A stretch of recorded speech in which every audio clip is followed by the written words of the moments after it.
तर मुंबई नाशिक महामार्गाला जोडणाऱ्या उड्डाण पुलावर मोठ्या प्रमाणामध्ये खड्डे पडलेत। घोटी सिन्नर रस्त्याला जोडणाऱ्या या उड्डाण पुलावरून रोज शेकडो अवजड वाहनं आणि प्रवासी ये-जा करत असतात।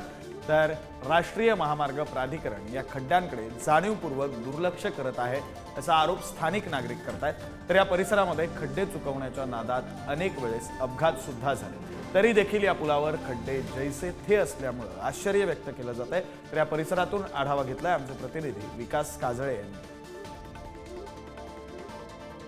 नाशिक 11 महामार्गालगत आपण आता सध्या उभा आहोत आणि या ठिकाणी जर बघितलं तर घोटी सिन्नर शिर्डी हायवेला हा महामार्ग जो आहे हा कनेक्ट होतो आणि या ठिकाणी जर बघितलं तर राष्ट्रीय महामार्ग प्राधिकरणाच्या अंतर्गत हा महामार्ग येतो। परंतु या महामार्गावरती जर बघितलं तर अनेक ठिकाणी या पद्धतीने मोठाले खड्डे पडलेले आहेत। अनेक वाहनं जे आहेत ते मोठ्या वेगाने या ठिकाणाहून मुंबईच्या दिशेने आणि शिर्डीच्या दिशेने जात असतात, परंतु राष्ट्रीय महामार्ग प्राधिकरण आहे की या रस्त्यांकडे बघायला तयार नाही आहेत। या महामार्गावरती अनेक ठिकाणी जवळपास 1 ते 2 किलोमीटर पर्यंत या अशा पद्धतीने खड्डे पडलेले असतात।